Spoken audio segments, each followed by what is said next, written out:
I had one especially successful afternoon soliciting interviews in and around Westlake Center on my way home from work one fall day.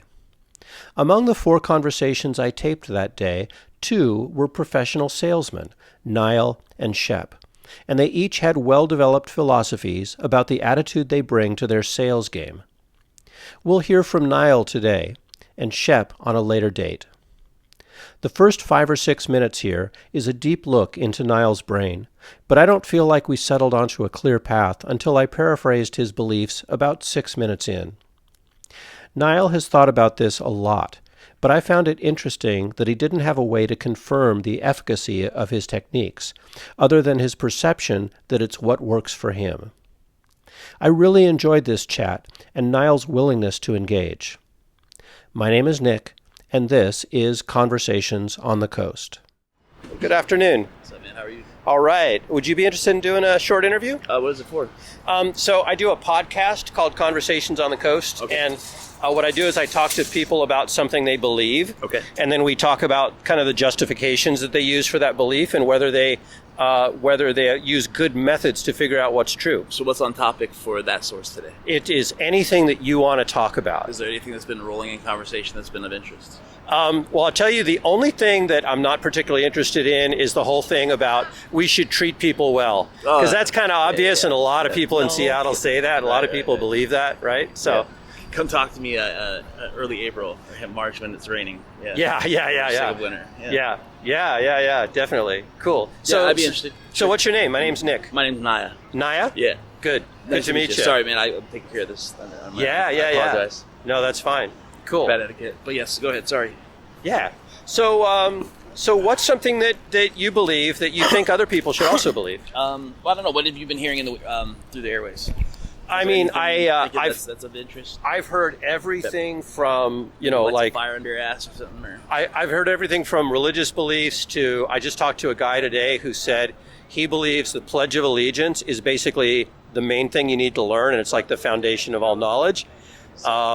I've talked to people who, I talked to someone who was just coming from a conference about, she was an art director, Okay. and she told me that she thought that virtual digital art direction should not be lumped together with art direction, right? So sometimes it's something that's very specific to someone's life. Okay. Sometimes it's like kind of a general thing. Okay. Cool. So where are you at? Currently in downtown Seattle, Washington. Yeah. So what's something you believe you'd love to talk about?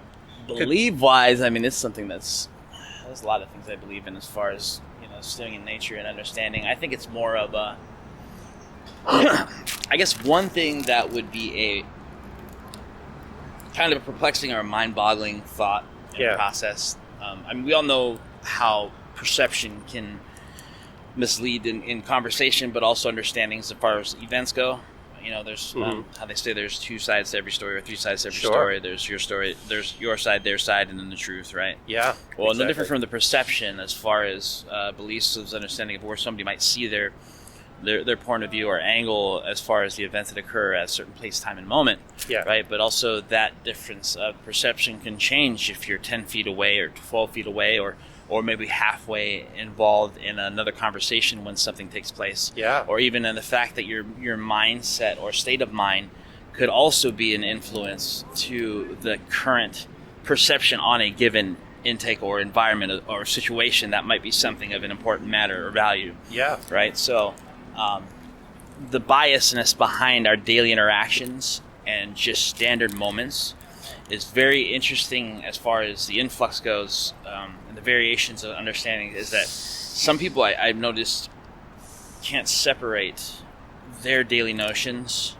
or the things that they might notice that are so nonchalantly just involved in their everyday actions or operations, how that can not necessarily interfere, but have an influence towards either depiction or perception on an overall take on something, right? So like your views or points on society or what we find socially acceptable, right? Or civil order, as you would call it, right? So standard for operations or what you would. It's no different from like having a significant other and getting in an argument with somebody, right? Or getting an argument with them. You say, okay, we go to a public place where you can't raise your voice too loud, right? And we can be in a neutral setting, and there's people to keep us accountable, so to make sure that we don't spill over our conversation in both, voice volume, but also in potential ownerships of the property or whose apartment it is or whatever the case was. Right? That might change the entire argument. It's more of a neutral place or playing field.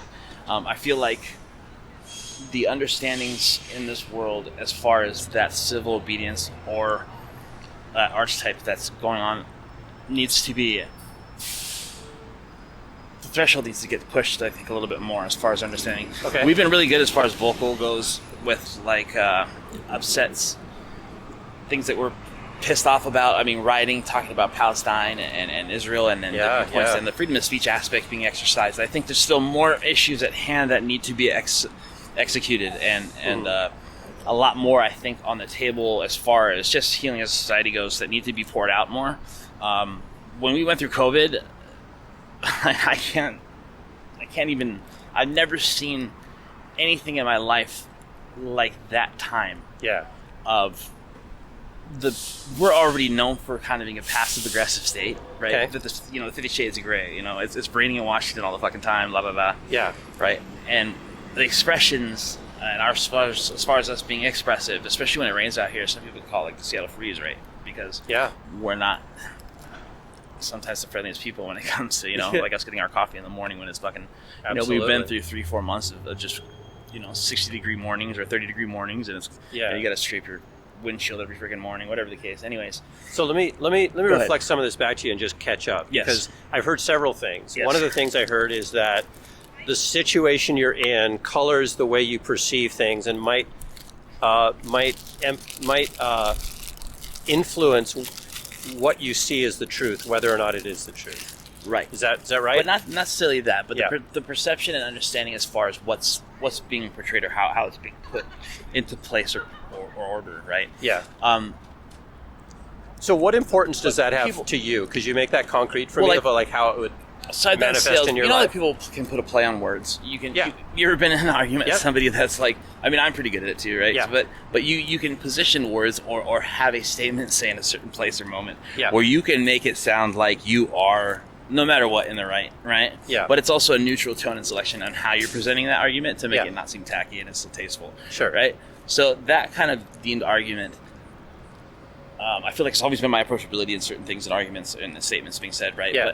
But when you can, so it's like framing. It's how you frame your argument. Exactly. Yeah. But the ideal organization as far as how the layouts are sometimes, I think, in some of the arguments, I think it's frustrating going against something that doesn't take that time in argument. I can't. To find something personal to relate to right now would sound a little out of psyche, I guess I would say, or out of the norm, right? But you're saying that it's important that again, I don't want to put words in your mouth. I'm just trying to kind of make this concrete so we can talk about it kind of like as a truth claim. Yes. Right. That the way you say things is important because it influences the outcome of the conversation. Am I close? Definitely. Okay. And not necessarily what you say, but how you say it.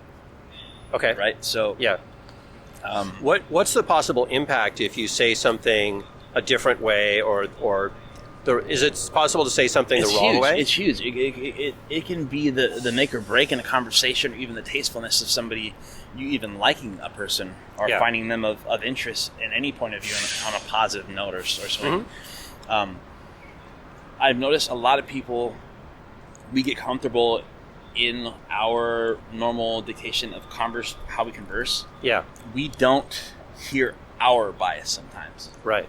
And how we come off because it's so nonchalantly ourselves and so genuine that we don't hear sometimes our influx or our unapproachability in our statements, And so it's funny when you get a chance to hear that or slow it down, and then you're like, I kind of sound like a dickhead, you know what I mean? Like, I got to catch myself. Like, I can totally see why somebody would be distasteful with me saying something like that, as neutral as it sounded, and as coming from the right spot or genuine or good heart or whatever the case be, right? Yeah. You could totally sense or hear that tone in there that would be like, oh, he's Right. kind of pompous, or Okay. he's kind of spoiled, or something like that, right? So, how confident are you in this belief that you need to be careful about? Like, if you're going to rate it on a scale of 0 to 100. So, I would definitely, sorry to answer your question with an example, but Yeah. one thing I noticed, so I've done sales for a lot of my life, and when it comes down to your first impression, sometimes you'll get a chance to make another impression. That first impression sticks with people for almost a lifetime sometimes, right? And so your delivery and your first impression that you make is, I think, at utmost, the highest importance. I'm talking 90 to 100 points out of said so. Cool.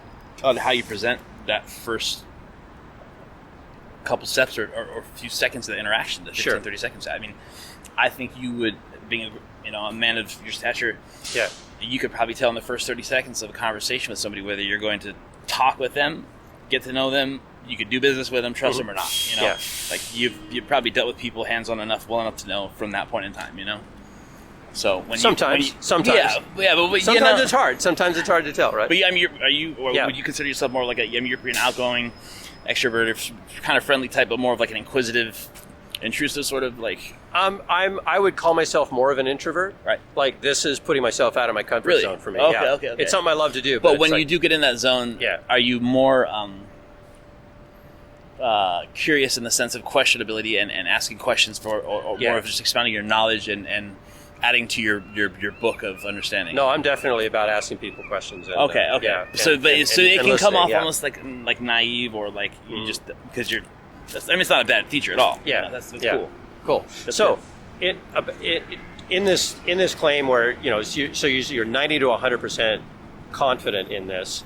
Yes. What could you learn that would change your mind or lower your confidence? Well, so it's not what you say; it's how you say it, right? It's the standard notion. That's like the biggest rule. It's like the attitude, your influx, how your voice, your tone, and everything comes across. So let's say somebody is talking through an interface, so you only hear them like in a robot voice with no inflection. Tough. Yes. Yeah. That's that same notion.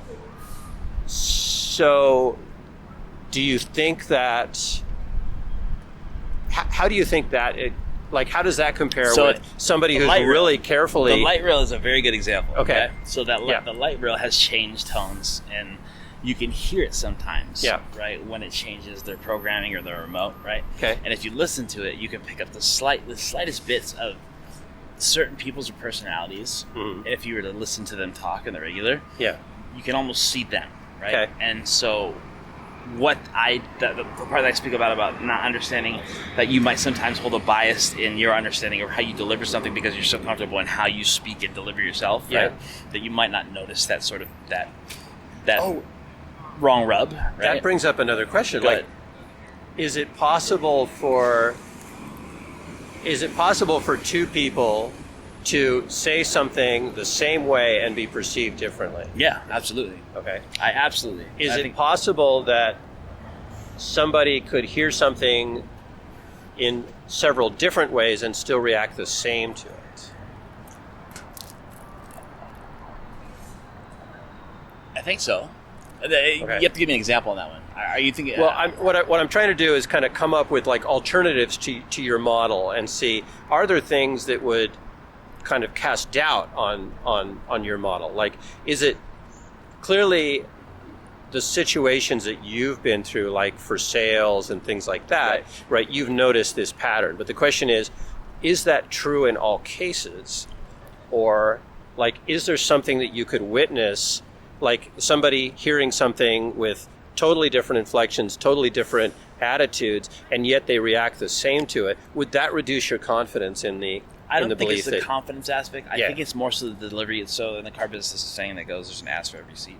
Right. I think the big piece is that there are different strokes for different folks. So when you're talking about how you deliver certain things, some people, we all have a standard or how we would deliver things. And some of us, when we get passionate about something or we speak with a lot of conviction in our voice, sometimes to get a little too excited. And so we might over-deliver, right? And divulge too much or more than they want to hear, whatever the case is. Sure. And that's kind of the subfolding fact that's kind of a bummer, is that sometimes that might talk the customer Yeah. or displease them because you're explaining too much. But Sure. hopefully you would hope that they would see the light in Right. the passion that you have coming across, and they would still be open to, Yeah. based off of you being able to deliver the information and such excitement that they accept it, right? And then it's okay, and this is Yeah. bad. But having that notion of explaining those things and getting on that high kick sometimes can be defeating when you know that you delivered something out of a passion and not oversold, but over delivered, which isn't a bad thing. But Yeah. but you know it wasn't taken care or noticed or Right. appreciated for how much effort was put into the delivery. Does that Sure. make sense? Yeah, it does. But imagine like one time, like equal situations. One time you over deliver, Right. you kind of like go way overboard. Okay. One time you kind of under deliver. It's kind of, but Right. same results, right? Still get Is that possible? That's possible. Yeah. Okay. It is. So why is that experience, your experience, a good reason to be at 90 to 100% confidence that that your delivery needs to be right? If it's possible to. Because if there's one thing that I've noticed or understand and accept, and we've all gone the wrong direction or tried to swim against the current, especially in undertow riptide. Yeah. Is you got to trust the process, right? And we didn't reinvent the wheel. We didn't. There's things that come along and it's been done, it's been paved, it's been laid out for you. Yeah. It's just a matter of you putting your finishing touches and finding your niche as far as your delivery or your stance. Right. Trying to basically get the highest amount of efficiency with the least amount of effort. Mm-hmm. Right. Okay. So fine-tuning those things and basically cramming down all of what you taught and been learned, right? Yeah. And learning how to present that in a fine-tuned system to be the most effective and get your point across without breaking a sweat. Do you think that's true for everybody? I think it's true for every process. I think it's something that's necessary. I don't think everyone necessarily spends that much time on that. Sure. The thing about processes is they are there, in fact, because, a lot of us are still on structure, order, authority. Yeah. But I think a lot of those things are there for a reason, which is for the purpose of giving us an easy out or an understanding to be able to process and push through and be done with it, Yeah. So when you master the sorts of things and then you push forward through them, you just have to realize it's a bigger benefit than not. I've watched people fight the process for a long time, and then it creates a bigger headache for them than you would know, Okay. And then there's been times and motions where people don't even bother, and it's funny because they wonder why their inconsistencies in their sales processes are so cattywampus or out of erratic or inconsistent, is because they do so many different things different each time that they're really not able to judge themselves or fine-tune their process because they don't have any real steady control or basis to tinker with the variables. Is it possible for someone like that to be equally as successful at sales as somebody who puts a lot of care into the process? I don't think it's necessarily that would be the deciding factor. Okay. I think it's a matter of... But isn't it your thesis that... You could have somebody... It's like book smart or street smart, right? Yeah. You can have somebody A to Z give you the full schmeal deal about how, everything in the manual and the delivery, and it's so a textbook type feely, right? Yeah. But it's not necessarily the drive that gets you excited or builds the ether for the car. Yeah. Does that make sense? It's Sure. really the delivery and the excitement of basically the consumer, the customer, basically understanding in each and every case and fine-tuning your tool belt, right? Of the deliverabilities of how would I want to be sold. Right. But if some people can be successful without doing that, right? And you're successful because you do that. Right. Why do you believe with 90 to 100% confidence that you have to spend time fine-tuning your delivery? The reason why is because, like I said, in any scientific method, you have to have a control, a steady base as a critique, right? There has to be a consistent platform that's there, so you understand what variables you critique and what the effects are. I love it that you bring up the scientific method, it has right? to. You have to. You have to have some sort of cost of comparison. Okay. If not, you don't know what you're really doing with it all, right? So how can you test that with enough rigor to know for certain that it works? The proof is in the pudding, right? It's at the end of the day, it's really, whether you make that sale or not in car sales, right? and it's the effectiveness. The funny part is that the man's ego and pride is something that gets in the way, right? Yeah. And when it comes to processes and thinking that we know it all, just like mansplaining shit instead of reading the instructions manual, that same concept. It goes for everything and anything that we always apply ourselves to. I think the average person does, in fact, run into those roadblocks when it comes to learning processes or new processes that we're not familiar with. We always want to do it our way. Right. Like Frank Sinatra's their fucking model man. And then, so let's say you run like control and a bunch of experiments with you selling in your dealership to those customers. Okay. Do you think that the data that you get out of that is sufficient to conclude that the same thing would hold true for other sales people in other dealerships? I don't necessarily. So the process would be the same, right? That one's still the same usually across the board. There's like 7 steps to sale, 11 steps to sale, right? Or the different steps layering is. Yeah. It's all still the same points, right? The thing is, how can you fine-tune that system? How do you get it to be the most effective? And how does it work for you best, right? Yeah. Some people can, in fact, work it so well that, I mean, at the end of the day, when you go through the 7 steps of sale and you land somebody on the car and you find their budgeting, all that stuff and such, right? Yeah. If you're a good salesperson, you won't have objections come when it's time to purchase the car, right? You would have fished them all out based off of your investigating what you asked for, getting the proper fact finding, right? And then the hot buttons, why are they there? What are their budget? What are what about the lifestyle circumstance changed? But I'm really trying to get to, like, you talked about scientific method, which is awesome. Yes. Right? That's a great epistemology to base your belief on. Now, my question is, if you're the only salesperson who's doing the experiments, how can you take those conclusions and apply them to another salesperson? Okay, so the process of the template that you would have obviously is the steps of the sale that you would show in structure. Right. No, I'm not saying how would you do the experiment. All I can I'm show just a saying, document is here's my sales log. Yeah. Okay. This is what my sales process was like when I first started. Right. And then these are some of the things that I noticed along the way that I realized, holy shit! Like I'm exerting too much control, and I'm letting the customer have too much control. So I'm not sure I explained my question well. So what I'm saying is, like, you did. Let's say you did a rigorous scientific study with you. Yes. Right? Why is figuring out what works well for you using the scientific method a good reason for me to believe that the same process would work for me if I'm selling cars? One more time. So you have a scientific result based on you. Do you think that would be a good?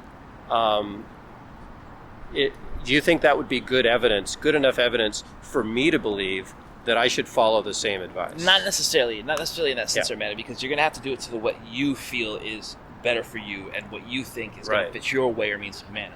So what if I can just walk in and just be like, blah de blah de blah de blah, and they buy the car? That's happened before. Yeah. You can. So there's book smart people and there's shoot smart people. There's people that are volume sales and there's people that are gross sales. Okay. So higher profits, less volume. Right. And there's people that are controlled purchasers as far as the A to Z full meal deal. They can tell you and answer everything in the manual and everything about the question of delivery. So maybe fine tuning your approach isn't what works for me. What works for everybody. Correct. There is no one. If it was so easy, there would be books on those things. Period. Awesome. And saying so. In terms of saying that for everybody, it's true that you have to fine tune your approach. Yes. Are you still at like 90% confidence of that for everybody? I'm for my delivery. I'm for your delivery. For my delivery, but not necessarily for everybody. My fine tuning with sales. The average sales ratio for closing is about 20 to 25%. I'm at a 60 to 70%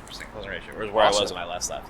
That's great. But that was fine-tuning the system and fishing things out in such a casual manner, but it was very effective, non-threatening, and I could deal with many customers, I mean, being a bigger guy, too, there's a certain body language, 80% of communication is nonverbal, so sometimes there's conversations that I have with, like, smaller ladies or whatever the case is, and if their spouse isn't there, and so a lot of them, especially in the car business, they're like, oh, God, sleazy car guys, and you would have to speak with them and turn your body off to a kilter, and kind of almost look as if you're submissive in a sense to make sure you don't seem over-domineering and commanding and controlling. Man, you have really figured all this stuff out. There's all these little cues that's amazing. That you have to work and operate with. Remind me your name because my name's Niall. Niall. I forgot almost immediately. That's right. All right. Thank you, Niall. Niall. This you, has been very enjoyable. I've really listening to my really enjoyed man. I it. appreciate Yeah, that. you bet. No, this is great. Like you've really figured some stuff out, and it's important to you. That's That's awesome. that's great to hear about. What makes you tick though, man? Aside Yeah, so I do a conversation and podcast hobby called and- Conversations at the Coast. Is this on Conversations on the Coast? It's on YouTube. Okay, let me find you on here, bud. Yeah. So it's Conversations on the Coast. All right. Yep. Yeah, that's it. Good. Yeah, if you find it on YouTube, it's actually a subsection of a site of a channel called Sound Epistemology Okay. Conversations of the Coast. on the coast. On the coast. Yep. On the coast. Okay. All right, and it's a sub. Yeah, wait, there you go. There's no right there. That's That's one of them. Okay. So if you find the playlist that this is a part of, Oh, there. Okay, right here. that's me. Which one though? The whole one? What's that? Which one is it? Oh, the whole podcast series. Okay. That's me. So this deliverance right here. Yep. So this is perspicuity of The perspicuity of Scripture. Yes, I was a pastor at a local church that I talked to, who is talking about. He believes that the Bible is perfectly clear about what it says, and you should believe exactly what it says. Yes. That's the perspicuity of Scripture. Okay. Yeah. Anyway, Niall, So- it's been a pleasure. Thank you. I got to Thank go you very much. grab a train. My wife's calling me to say, where the heck are you? So Thank you very much, man. I appreciate Thank you. spending in here, man. you bet. You have a Take great care, day. brother. All right. You've been listening to Conversations on the Coast, a series from Washington State featuring civil conversations using street epistemology to explore what people believe and why. Find out more at streetepistemology.com.